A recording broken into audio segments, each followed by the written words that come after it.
ಮಹಿಳಾ ಮೀಸಲಾತಿ ವಿಧೇಯಕವನ್ನು ರಾಜಕೀಯ ಪಕ್ಷಗಳು ಪಿತೂರಿ, ನಿರ್ಲಕ್ಷ್ಯ ಹಾಗೂ ಮಹಿಳಾ ವಿರೋಧಿ ನೀತಿಯಿಂದ ಅಡ್ಡಿಪಡಿಸಿವೆ ಎಂದು ವಿಧಾನಸಭೆ ವಿರೋಧ ಪಕ್ಷದ ನಾಯಕ ಆರ್ ಅಶೋಕ ಬೆಂಗಳೂರಿನಲ್ಲಿಂದು ಹೇಳಿದ್ದಾರೆ. ನಾರಿ ಶಕ್ತಿ ವಂದನಾ ಅಧಿನಿಯಮವನ್ನು ವಿರೋಧಿಸುವ ಮೂಲಕ ಕಾಂಗ್ರೆಸ್ ತನ್ನ ಮಹಿಳಾ ವಿರೋಧಿ ನಿಲುವನ್ನು ಸ್ಪಷ್ಟಪಡಿಸಿದೆ. ಇದನ್ನು ದೇಶದ ಮಹಿಳೆಯರು ಎಂದಿಗೂ ಕ್ಷಮಿಸುವುದಿಲ್ಲ ಎಂದು ಹೇಳಿದರು.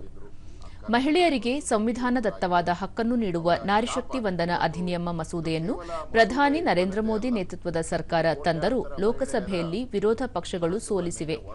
ಮಹಿಳಾ ಸಬಲೀಕರಣದ ಮಸೂದೆ ವಿಫಲವಾಗಿರುವುದು ಮಹಿಳೆಯರ ವಿರೋಧಿ ನಿಲುವಿನ ಸಂಕೇತವಾಗಿದೆ ಎಂದು ಹೇಳಿದರು.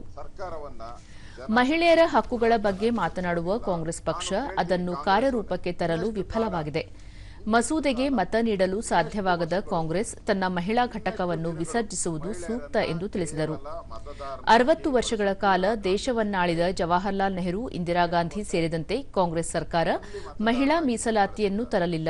ಪ್ರಧಾನಿ ನರೇಂದ್ರ ಮೋದಿ ಅವರು ಮಸೂದೆ ತರಲು ಮುಂದಾದಾಗ ಅದನ್ನು ವಿರೋಧಿಸುವ ಮೂಲಕ ಮಹಿಳಾ ಸಮುದಾಯಕ್ಕೆ ಅನ್ಯಾಯ ಮಾಡಿದ್ದಾರೆ ಎಂದು ಹೇಳಿದರು. ಕ್ಷೇತ್ರ ಪುನರ್ ವಿಂಗಡಣೆ ಬಗ್ಗೆ ಭಿನ್ನಾಭಿಪ್ರಾಯವಿದ್ದರೆ ಆ ಬಗ್ಗೆ ಚರ್ಚೆ ಮಾಡಬಹುದಾಗಿತ್ತು.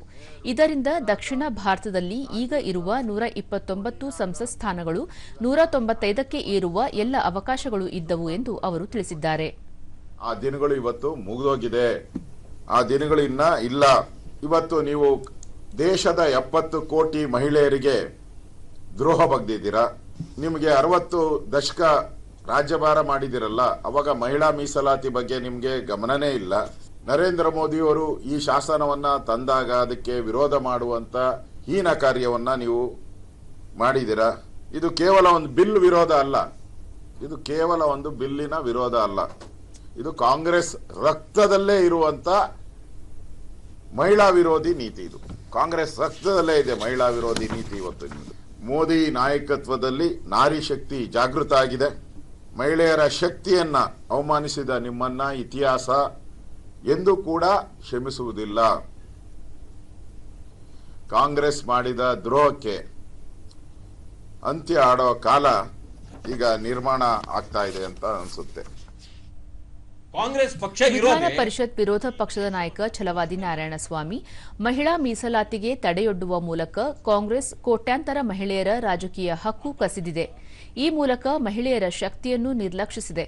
ಮುಂಬರುವ ರಾಜ್ಯಗಳ ವಿಧಾನಸಭಾ ಚುನಾವಣೆಯಲ್ಲಿ ಜನರು ಬುದ್ಧಿ ಕಲಿಸಲಿದ್ದಾರೆ ಎಂದರು.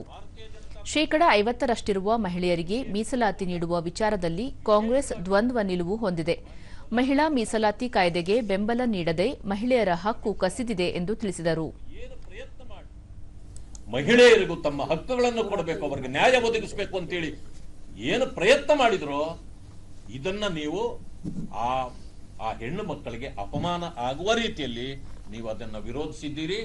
ಇದರಿಂದ ಮುಖಭಂಗ ಆಗಿದ್ದು ಮೋದಿಜಿಯವರಿಗಲ್ಲ, NDAಗಲ್ಲ, ಮುಖಭಂಗ ಆಗಿರ್ತಕ್ಕಂಥದ್ದು ಕಾಂಗ್ರೆಸ್ಗೆ.